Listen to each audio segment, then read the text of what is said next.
Welcome back from the elongated break. Didn't do one last week. Had to take a little pause, so I'm back this week with my best friend, active duty First Sergeant Luis Alicea. He's getting ready to retire in 30 days. So thought I'd have him come back on because this topic we're going to talk about, mainly him, is about what makes you angry. And everyone can have their opinions and thoughts about what makes you angry. And we're going to go ahead and provide some insights and things about what attributes to it, basically the how, the why, the where, the what, all those little contributing factors to what attributes to anger. So if you want to take it away, man, go ahead. Yeah, so obviously I don't need to do a bio. If anybody needs to know my background, we can go back to the first podcast that Erik and I did, and you get a little bit background of myself. So yes, I am about 29 days away from retiring, so I'm pretty excited, scared, bunch of emotions going through. But today, what I really want to do is like learn why we get angry, how do we fix that anger, and then at the same time, how do we kind of let go? If we get to all three, we that's good. If we don't, then we'll just kind of continue to discuss whatever topic we're on. So the first thing I think that most people don't do, and speaking for myself, it took me some time, is acknowledging, accepting, and addressing where our anger comes from, because that's important. That is useful to us to try to fix a problem. The Army has the problem solving methods. One of them is identifying the problem. So what is it that causes us to get angry, right? So that is deep rooted pain, emotions, events. So when we talk in the aspects of a veteran, is it or was it just those events that happened, those traumatic events that happened downrange when we talk about Afghanistan, Iraq, or is it even, emotions or traumatic events that happen in peacekeeping missions? Like you and I went to Hungary, we went to Saudi Arabia, but there was hardships that we endured. There were sacrifices that we go through that cause us to then in the future get angry. And it's identifying that. It's learning to say, I do have a problem with anger, and it comes from this. Prior to this, we were talking about having such a great responsibility as a young, sergeant, where you can be 20, 19, 21 years old and be in charge of a team, a squad. So, talking terms for civilians, be in charge of 4 to 5 people, but not just be in charge of them and saying, hey, here, do this. It's being in charge of their livelihood, their health, their welfare.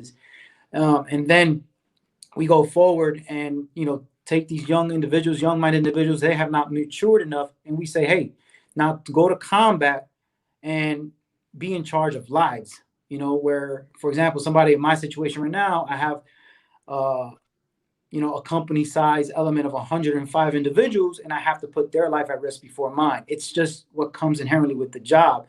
And if that was me, 20 years ago, when we were fighting and I was the first sergeant, I can only imagine the things that go on in the deployment for a first sergeant who has lost in, soldiers, and then comes back home with this PTSD and has this anger built up inside. And it's like, what are those things that trigger him? And then he needs to realize, what was it that is triggering him? What is those deep rooted emotions, events that happen in his life that he needs to identify to say, this is what's causing me to be angry. These continuous thoughts about this event. Because surviving trauma at times makes us question things angrily. Why did this happen? Why him and not me? I lost my roommate. We lost, battle buddies as well, that served with us. That's why we have a conference room named after them.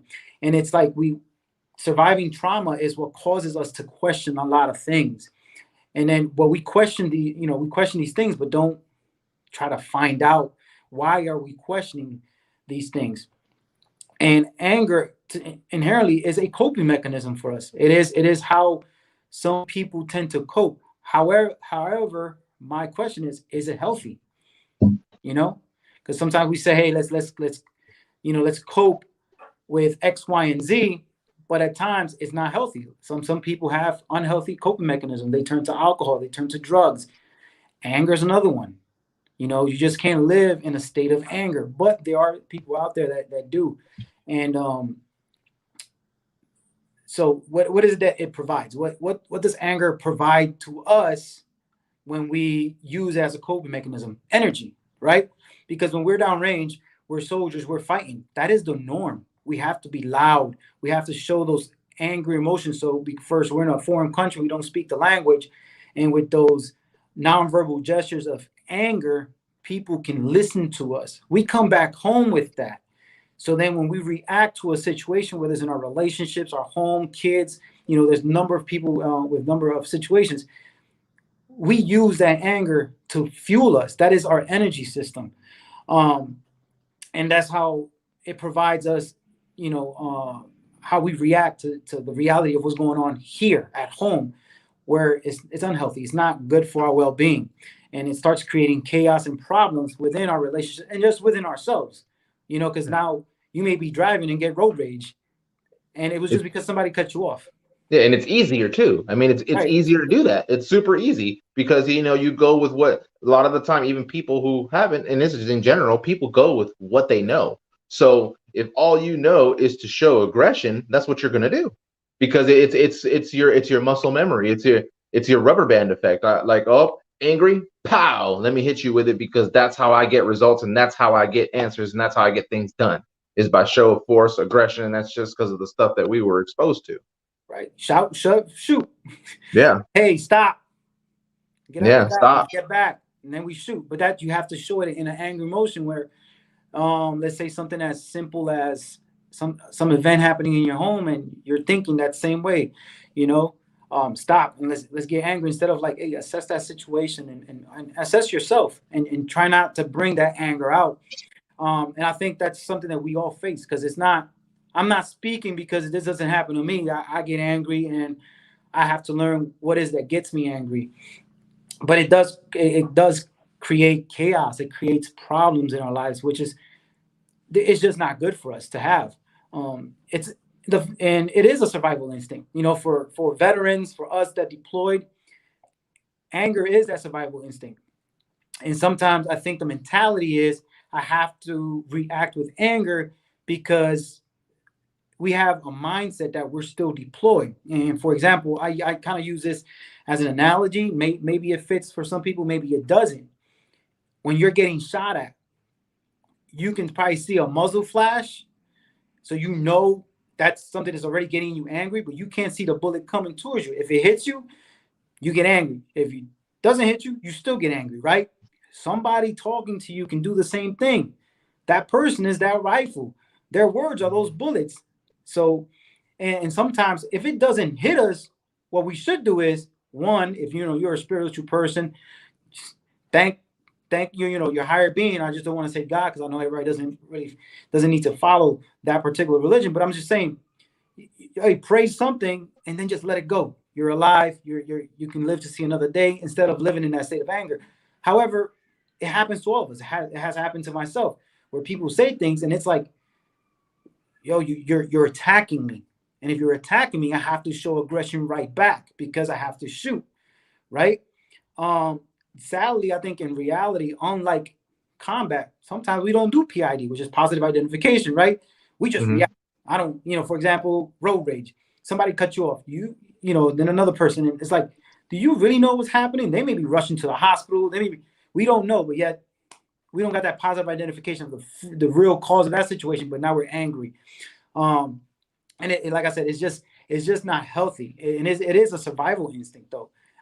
Where we're in like full activation, full soldier mode, for us veterans out there. And we can't live in that full activation. That's always like being an alert, right? You and I had a conversation probably a couple of days ago, I want to say, or about a week ago, where it's like, why am I alert? And if somebody's causing you that alertness, then you may have to step away. You can potentially go back to that person, build that relationship up, whether it's a friendship, intimate relationship. That's irrelevant. It's just the fact that you need to recognize what makes you feel alert, where now you're in full activation mode, where if they were to say something, do something, you're gonna have this anger built up, and it just comes out in an outburst that's just dirty, it's nasty, and we just do it so we can survive another day, so we can survive another event. and living like that, like I said, it's just not healthy. You know, there's all these emotions that go through. You start not thinking straight, going to different outlets that are not healthy for you. And the thing is, recognize it, get out of that full activation stage of your life, and recognize those triggers. Sadly, though, those around us have to recognize those triggers as well. So I'm just not speaking to those who are always angry. I'm also speaking to those who are always with somebody who's angry, because you potentially can be causing that anger inherently without really wanting to, or even knowing it. Right, because you're saying you're doing these triggers, and you're just not recognizing it. So it has to go both ways, in my opinion, at least. I think that's the way I was interpreting it, and obviously I'm still learning about this. That's why I wanted to bring this topic up today, so we can discuss it. Maybe people, write some comments. Maybe they agree, don't disagree, but I think it's a good topic because, especially let's say married individuals, people who are parents. I'm neither married nor am I a parent, but kids are going to do things, especially kids. You got a 2-year-old. They don't know what they're doing. They still don't know probably the complete right from wrong. And a parent gets angry like that. There's because they have some traumatic event. And that's why I don't want to say just us veterans. It's anybody. People have traumatic events, from their childhood. And then we just, boom, here we go. We're angry. Why? Because they dropped ketchup, whatever it was. So we need to recognize it, but all others need to recognize it. Obviously, I'm using a kid. A kid's not going to recognize it. But if you live with other adults should recognize it. At least learn to, attempt to. It's a growing pain for all of us when we live with anger and when we use it as a coping mechanism. But I think it's something that if we're conscious about it and we learn about it and we take the steps to actually be better about our anger and actually just try to diffuse situations, then we can get to where we want to get to with our emotions based on our past. And then too, it also, like, even if you're with other people and you are that other person, it takes a strong person to be able to say something, because if that other person's in some type of way or in some type of mode because their light switch is flipped, that other person has to be strong enough to be like, hey, snap them out of it. And they have to be ready to take whatever's going to come their way, because they're that strong of a person to call them out on their stuff that they're doing. Because in that mode, I know, at least for me, I don't see it. Like, for me, this actually happened today. I get defensive really, really quickly. I get really defensive. Yeah, and it's not that I do it on purpose. It's just that I feel like sometimes it's an attack and it's not. And I'm working through that. I'm working through it. And it's just now it was with my fiance. Now it's come to a point where I've told her that, hey, you need to tell me you're being defensive, because the other stuff wasn't working, and I was still being somewhat aggressive. Well, not aggressive, because that part is not, that's buried and done, but it's more defensive, where it's like, now it's, hey, you're being defensive. So that, because then I got to recognize it. Then it takes the person who's in that mode to actually break that cycle that's happening. Like, oh, maybe I am being defensive. Because if that person's telling you you're being defensive, you kind of got to listen, especially if it's someone that you trust. You know that they're not going to set you up for failure. They're going to set you up for success. So if they're telling you, they're not telling you to push you over the edge, or just be like, oh, you know what, you're just being defensive again. No, because now that's just provoking, and that's just poking the fire. Instead of, hey, you're being a little defensive right now. I need you to take a step back and look how you're acting. Just those two different situations right there can show the reaction of how someone's going to act. So if it's come at me with, oh, you're just being defensive again because of whatever, I'm gonna be like, hey, well, watch this, Right. But the other way was like, hey, you need to just take a second. Look, you're being really defensive. I didn't say anything. This is what I said, and you did, and you reacted this way. You need to stop and take a step back and look. Now that alone will cause your brain to pause, because you're expecting an aggressive reaction back because you were just defensive. So when you don't get that back, your brain will literally go like, oh, wait, this is there's no aggression. You will pause.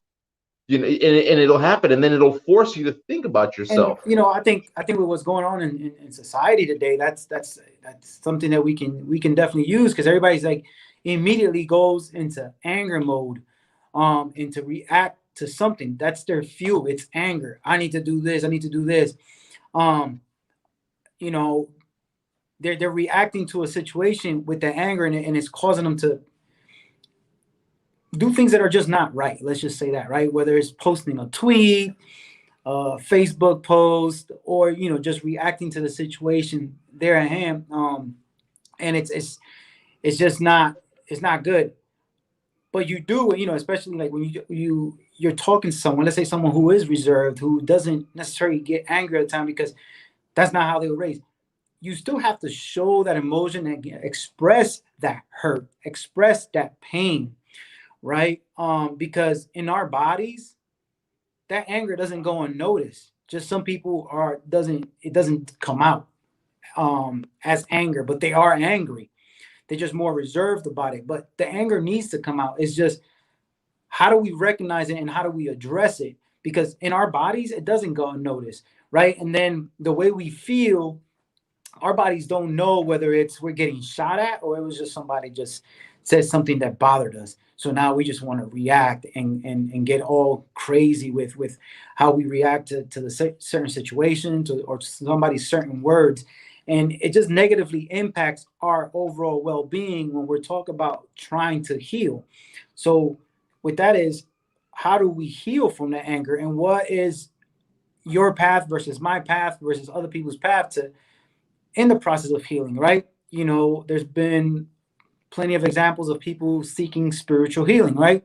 And I say spiritual healing because obviously I don't want to tailor it to like any type of faith, but just spiritual healing or some type of other coping mechanism besides anger. Look, for me, there's days that, yeah, I am angry, and those are the days I have a faster 5K run time or a faster 10K run time, or I do a personal best on a squat or a bench, right? Because I'm trying to learn that maybe fitness is a better coping mechanism than getting angry and having an outburst. Let's just say that, and having an outburst. I'm still angry, but now I'm taking it and I'm using that energy, that fuel, to fuel something positive, if that makes any sense, right? Yeah. I'm going into the gym and I'm putting out that squat.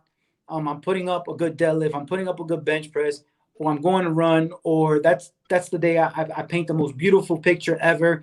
I write the most sentimental poem or a page. What is it that gets you, to heal? Is it I open up scriptures, whatever it is that you consider scriptures, and you get words in return that like are just teachings and teaching you how to get better, right?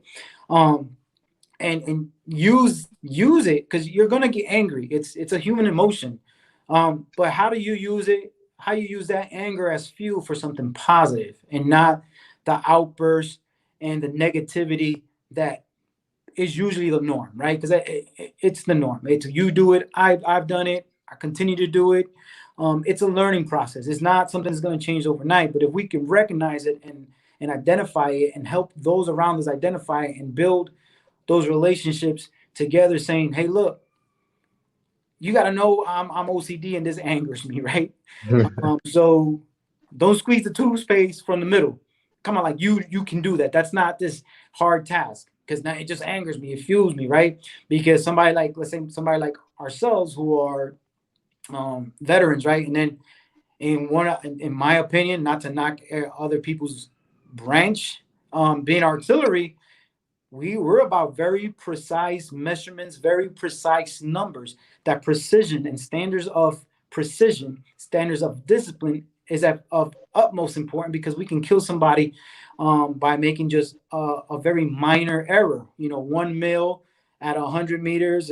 That's a bunch of Army geeky stuff that I do. But that can create a big chaos for somebody, right? For example, here I'm in Fort Drum, New York.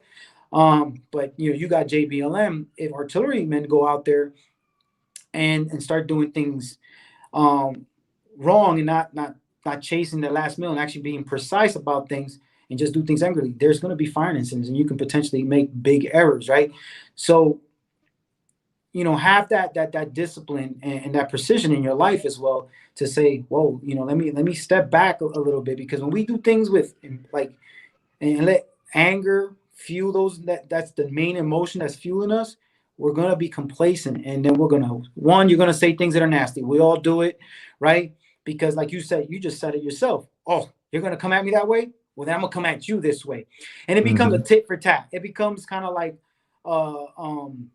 I'm doing this out of spite too, and that's not what it should be, right? And it's a learning, Right. it's a learning environment for all of us when it comes to this emotion that is anger. For me, like lately, I've been doing my fitness. I've been doing some spiritual healing, which has helped, and I'm learning a lot through these words, and these are historical books. Whether you want to, whatever, however you want to look at them, through these historical books that are teaching me things, and I'm like, oh wow, like it's okay to be angry. But one thing I came across was the concept of righteous anger, right?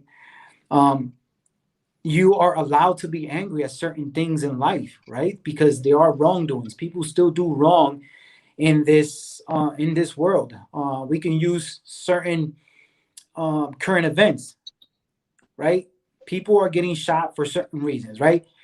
It doesn't matter if it's a justified shooting or not, right? Without making any trying to make this into like anything about society today. Yeah. Somebody has died. That person who's died has a family member. They're allowed to be angry, right? We as soldiers have to realize, and when we go forward to war, we have an enemy. But who's their enemy? We are. Yep. So they're doing the exact same things we're doing. Regardless of what's the justification behind the actions, right? Beliefs, ideologies, certain people are allowed to be angry because of the wrongdoings that are occurring, and that's okay. But that's not what I'm talking about. I'm talking about when we're getting angry based on things that are so far in our past, the PTSDs. People don't know it's not combat PTSD. PTSD is any traumatic event that you still hold on to. Is identifying that, because it could be just something as simple as your grandmother dies of old age, and she was 97. Yeah. And Or parents divorcing. when you're 70, you're still holding on to that as PTSD. And it's like, recognize that, yes, it can get you angry, but recognize it and use it as fuel for something positive. And like I said, maybe everybody thinks I'm crazy. He's like, okay, this guy's nuts, right? But it's something new to me. It's a new concept of how to use anger and how to recognize things. Because for me, it's a lot of it does stem from things in the military, being young, being a young leader. Like when I was a staff sergeant, everybody in my section was older than me, married with kids. And I'm out here like, yo, how am I supposed to like give you life advice? All of y'all are like 5 years older than me with wife and kids, right? Yeah. But I'm the one in charge of you. Now I got to take you to Kuwait, Saudi Arabia, Afghanistan, whatever. And then I have to tell you, a grown ass man, a father, a husband, yeah, you're going to do that. And you're going to put your life at risk before I put mine, because I still got to make these decisions from back here, not from a safe haven, because I'm still there with you, but that can be trauma years later for a young person, a young leader. Obviously, it's for that person who went forward first, so that soldier that I sent forward, he's going to have his own trauma.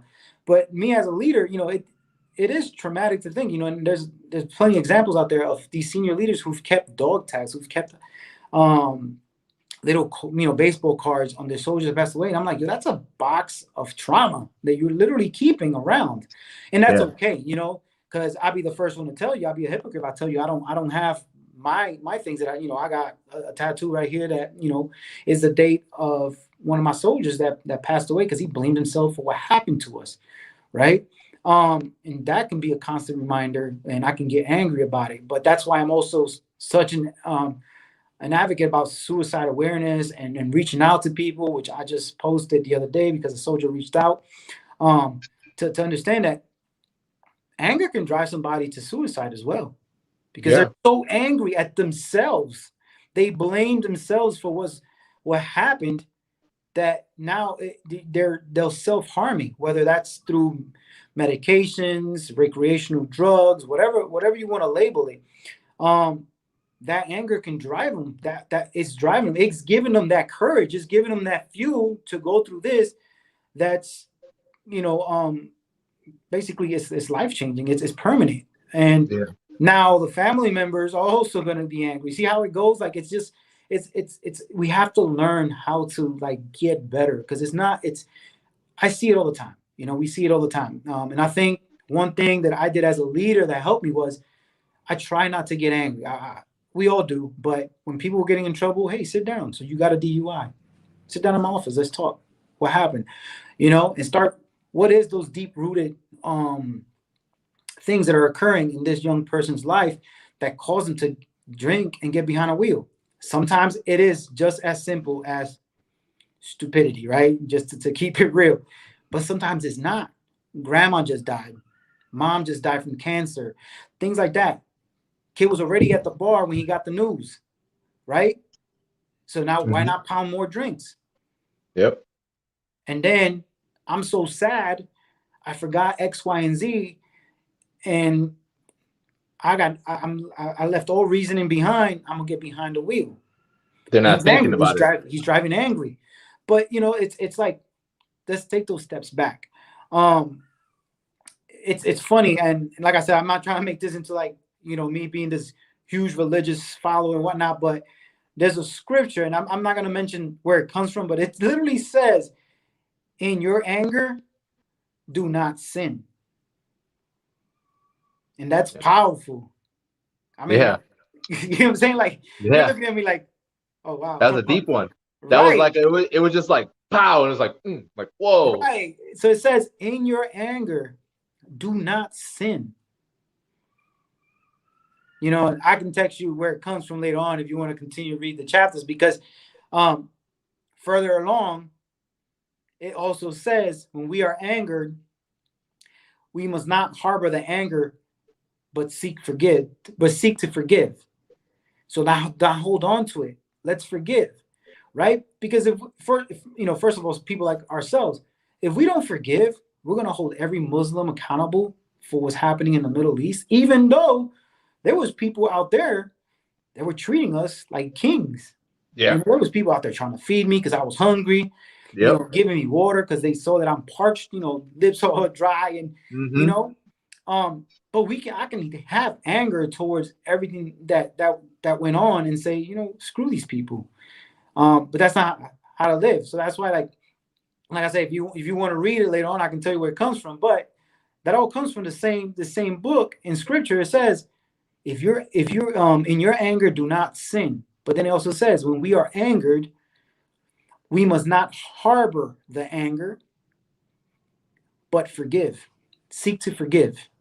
And when I read that, I was like, that's powerful.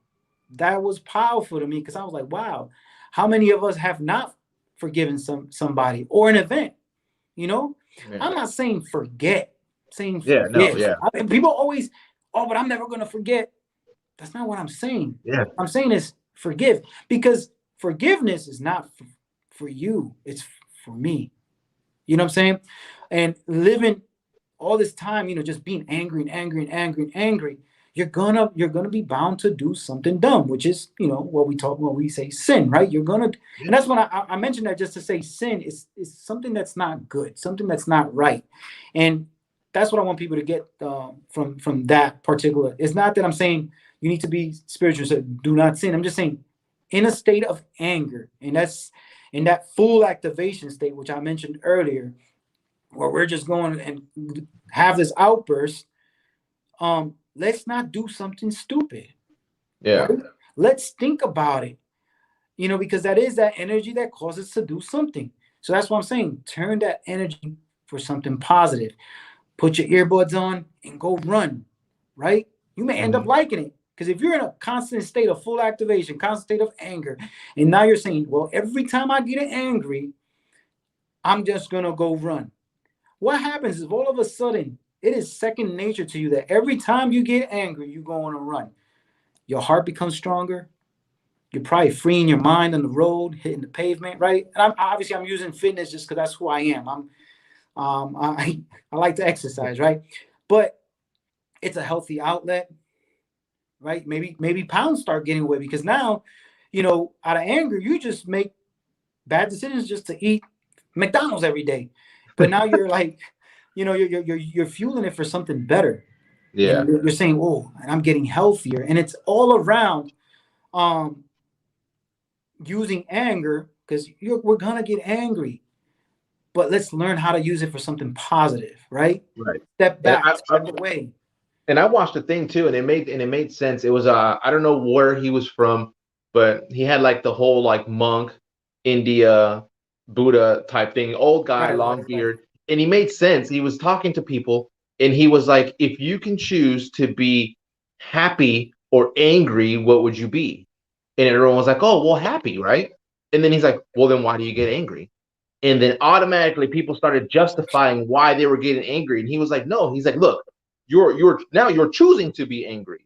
He's like, you want to be happy, but you're choosing to be angry. Right. So now you're that's your choice. So why are you choosing to be angry if you want to be happy? We do things because we want to, but yet we justify the other one because it's easier. Right? Right. That's true. I watched that and I was like, wow, like that, like totally, like I held the phone back and I was like, right. I watched it again, just so it can like sink in. And I was like, whoa, okay. The first time it just completely, I was just like, whoa. And then the second time I watched it to pay attention to what he was saying. He's right though. He is. He's like, you can go ask any random person, hey, would you rather be happy or mad? Oh, I want to be happy. Well, then you ask them, well, then why do you get mad? They're gonna immediately find a reason to justify why they're getting mad. Right. But then it's like, well, why are you getting mad? You just said you wanted to be happy. So why are you getting mad? Oh, but you're justifying. Stop. You want to be happy. He was doing that with a lady in the crowd, and then the lady just couldn't do it no more because she was just stuck. I saw something similar. It wasn't to this topic of anger and happiness, but it was to the topic of safety. When they asked a lady, do you feel safe in your neighborhood? And the lady was like, yes, I do. And the individual was like, why you lock your doors? Oh, that's a good one. See what I'm saying? But I mean, it goes back to the same thing. So yeah. And it's a good segue to one of the things that I read was it says sometimes we cannot right the wrongs that were done, and releasing our bitterness is essential to our lives. Because it's already happened. Whether you did wrong by somebody, it's already happened. And if you're trying to live in a state of trying to right every wrong that you've done, we're humans. We were born to sin, right? Quite frankly, that's what it is. But if we're living to right our wrongs, then we're just not going to get to it. So we need to learn to just release it, release that bitterness, release that anger, because you'll be healthier. You'll have better well-being, and it's just kind of like what you just said. So I choose happiness. I want to be happy. I want to do this. Then why get angry? Right. And it's harder, obviously we're both saying things and this is the reason we have this podcast and whatnot. There's a lot of topics we're always going to discuss, whether it's anger, whether it's previous topics. It's not something that it's easy. It is a challenge. It is a challenge to all of a sudden somebody says something and for me to step back and be like, all right, cool. Yeah, whatever. I'm not going to get angry. I'm this righteous person. I'm good. Right. No, first reaction is probably to, say something nasty right back, say something, or do something right back to the individual. So it's not easy. And it's something that we all need to work on. But sometimes it is something that's deep rooted in us from other things. It's kind of like back in the day, right? Back in the day, people says your little mama joke and guys are like ready to fight. Yeah. Right. And it's probably because some guys had some trauma or traumatic events or their mom passed away and whatnot. But at the end of the day, it's like, let it go. Yeah. Let it, you don't even know my mom. Yeah, exactly. Like, all right, cool. Whatever, right? Anger, and the reason I brought anger up today is because I see it a lot, not only in myself, right? So let's be honest. I brought it up because it is something I've been dealing with. More recent than not, because I've never thought myself as an angry individual. But things have transpired that have brought out this anger a lot more recently than before, right? And maybe before I was more at peace. I don't know, whatever the case may be. And I need to understand that a lot of this stems from other things. So even though somebody was like, yo, your sneakers are ugly, which they will never be. Well, I don't know. I've seen some ugly ass shoes though. But no, I'm just throwing a joke out there, lighten the mood. But right, and I get angry. But why did I get angry is such honestly an innocent comment. Their taste is not my taste, right? Somebody may not like the shirt I'm wearing today, right?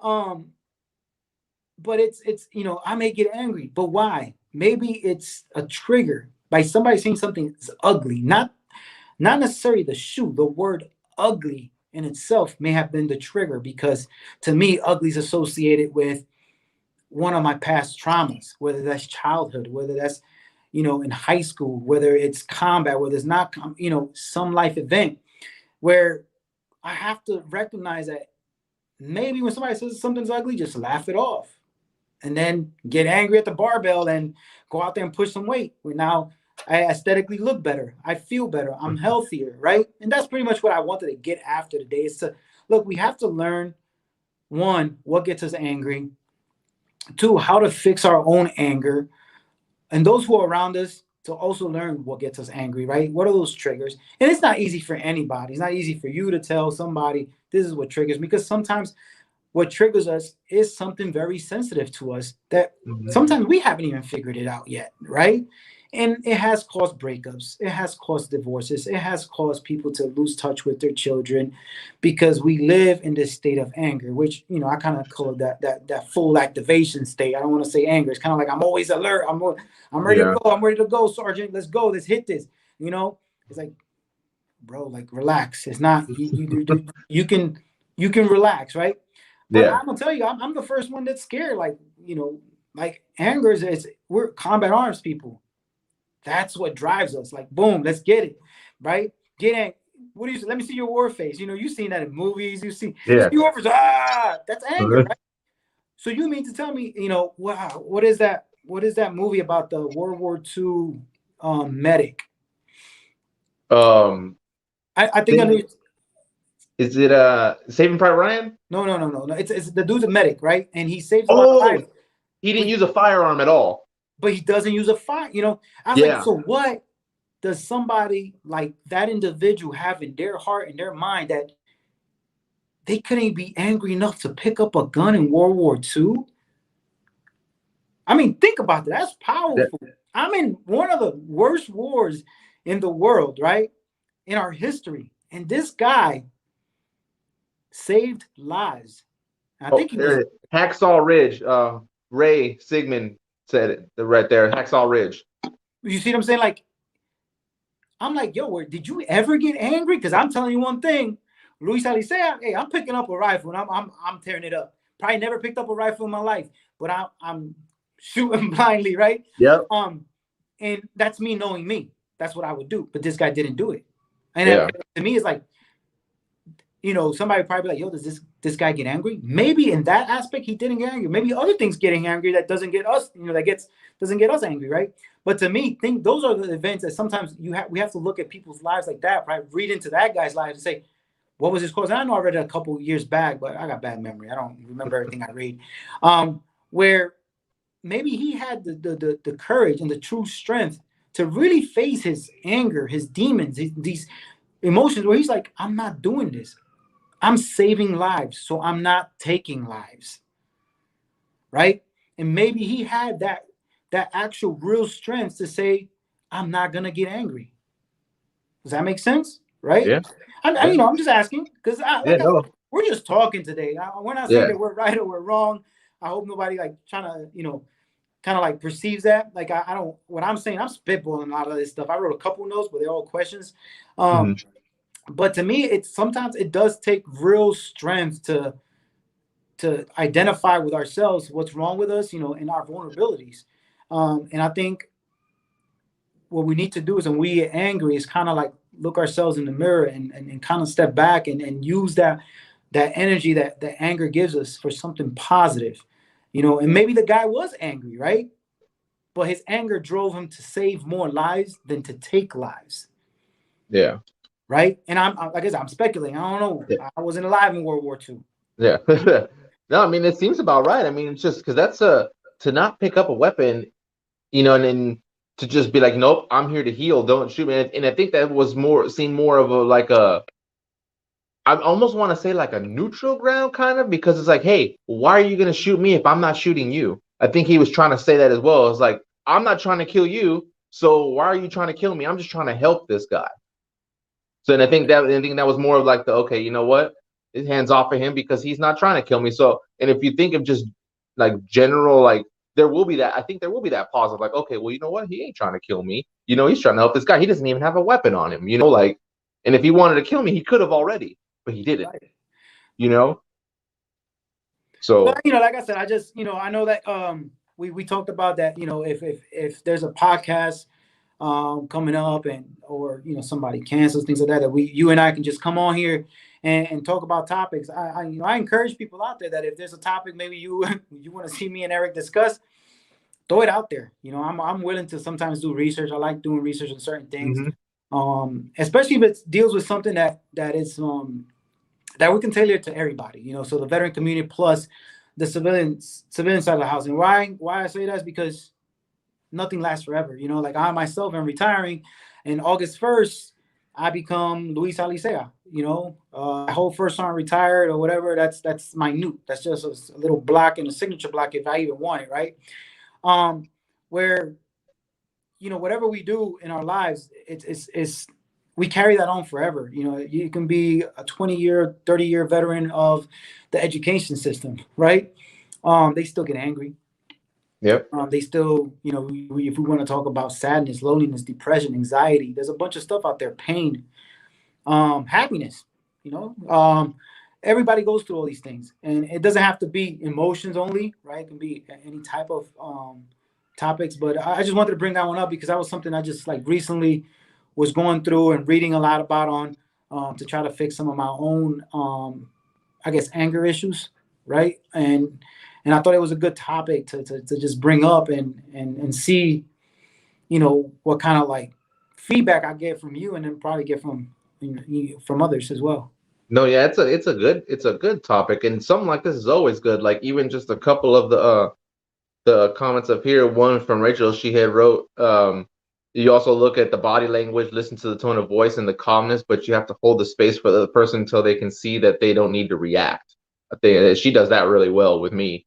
I know that for sure, because body language is huge. Because especially when you deploy, your body posture and everything is a huge factor to getting answers or getting things done.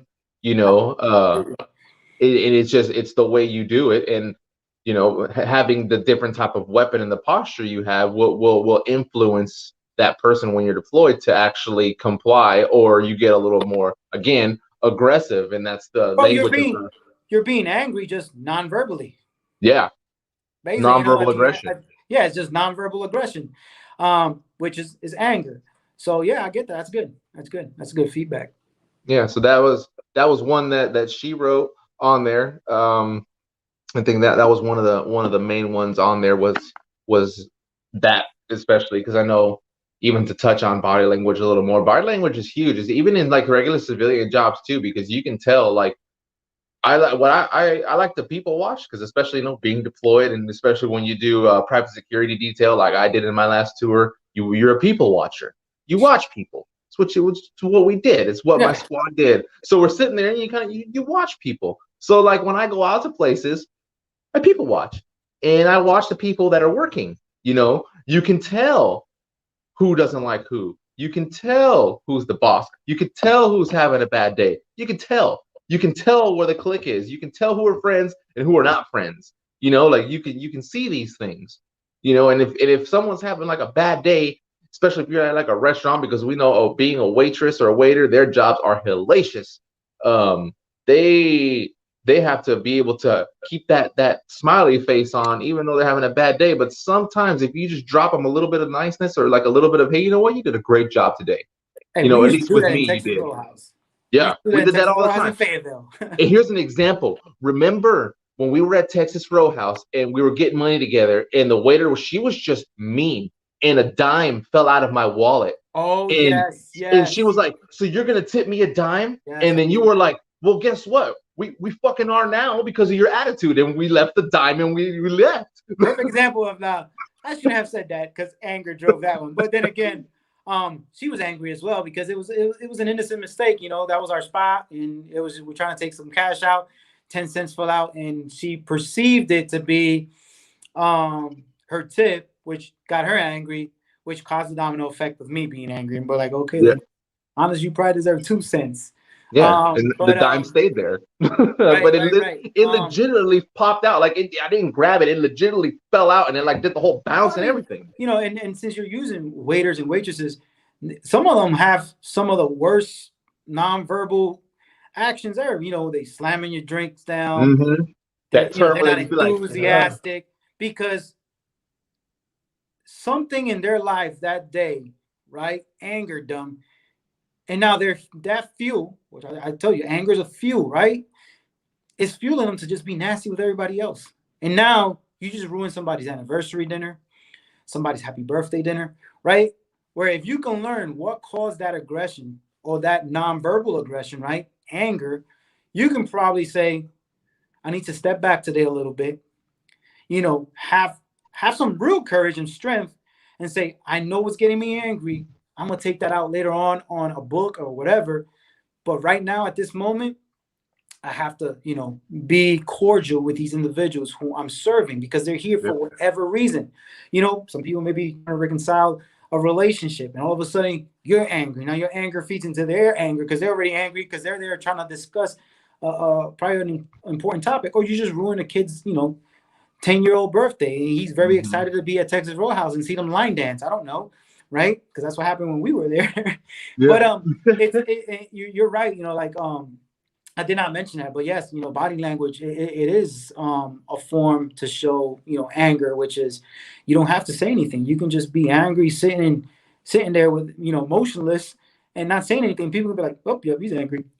yeah. You know? Like, whoa, wow, they're pissed off. Like, Yeah. even with just a simple of just, saying the way they take your order and walk away, and be like, hey, what the hell's their problem? I mean, but Like, and it happens to all of us. You work yeah, with students, aren't right? Oh, there goes Smoke. Smoke's angry again, and you're like, just because you're standing a certain way, that's that. yeah.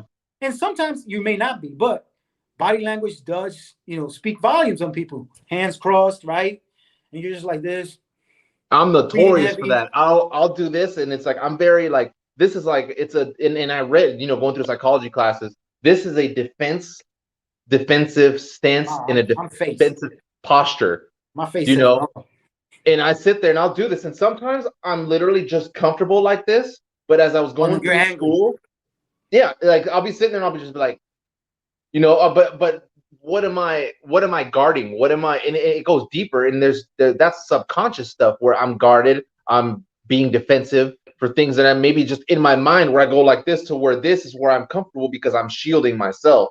And I'm just like, nope, I'm gonna be like this. Now, there's a difference when someone's cold and they're like this. That's different. But if they're inside and they're kind of just like this, they're either trying to assert dominance or they're trying to just be defensive, and they're kind of just, you can tell by their posture. If they're like this, they're like, okay, now they're just hiding and they're just, they're just trying to shield themselves. Or it's like this, like, nope, I'm the one running this show. I'm the one, it's like, and there's no in between when it comes to arm crossing. And I know for me, it's because I never stood like that when I was doing stuff in the army. I never had my arms crossed. So when I do this, it's more of me I'm actually being just not defensive. I'm being just shielded about something.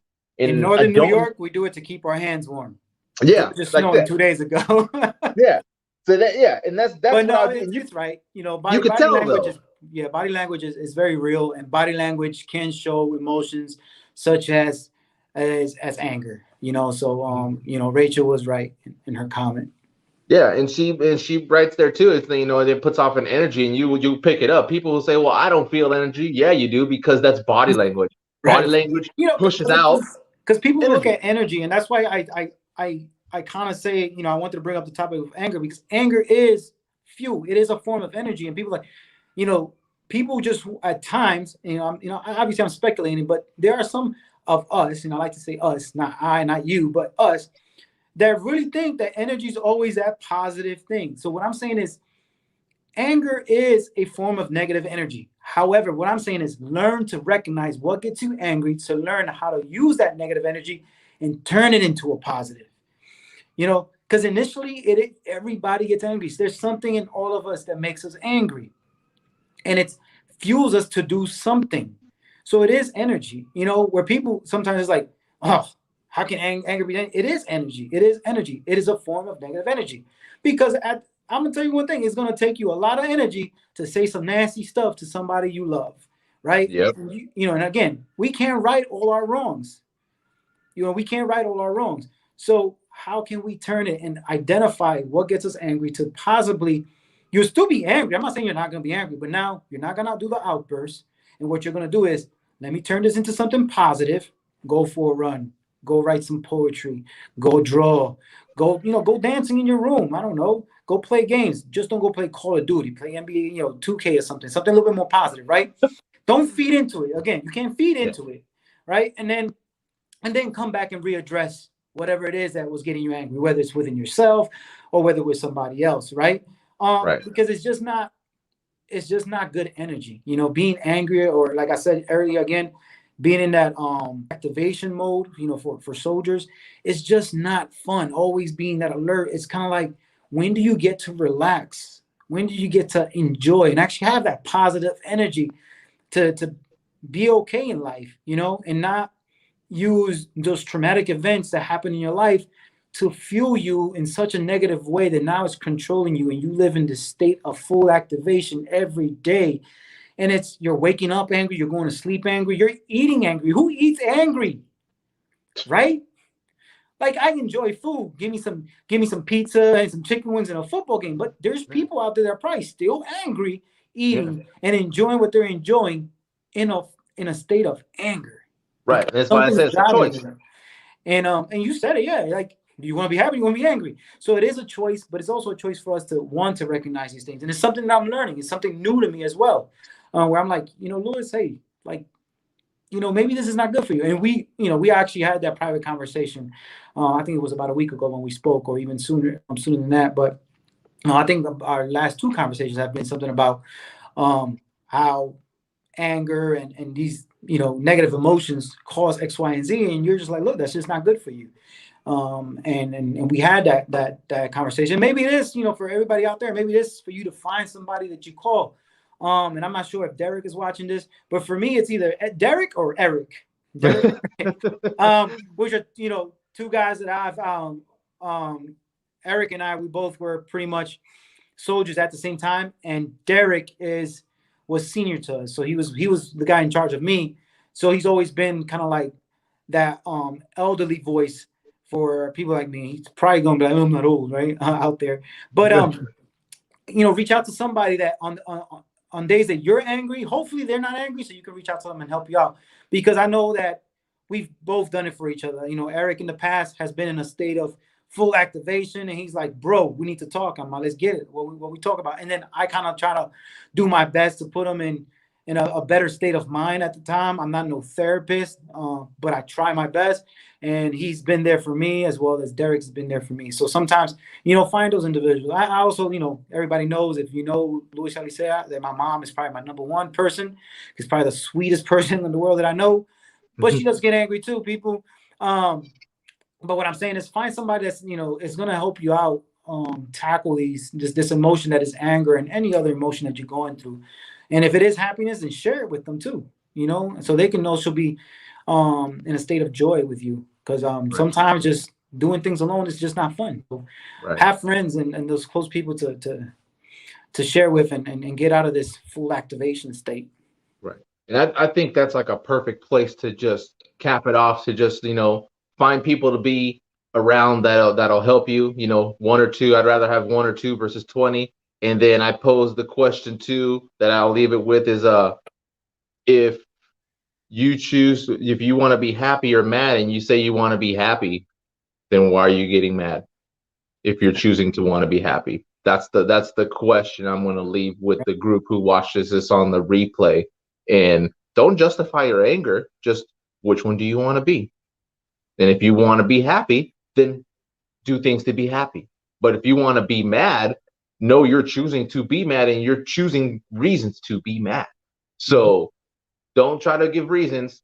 It's just a simple choice. Do you want to be happy or mad? And you go from there. And if you want to be mad, then be mad. But like I said, you're choosing that.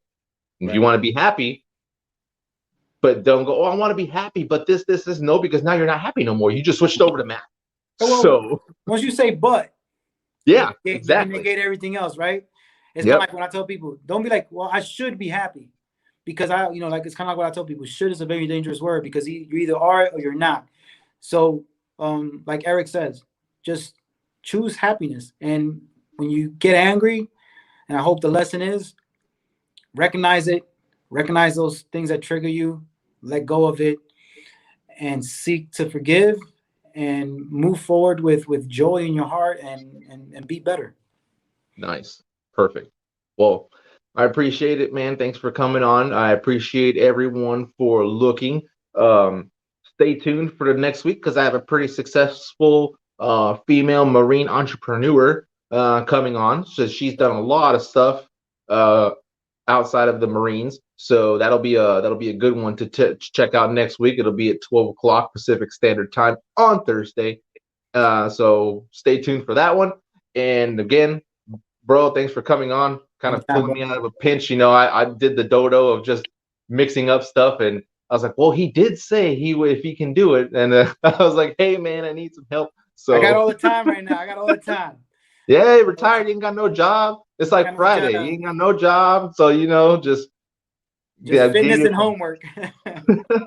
Well, I appreciate everybody for tuning in.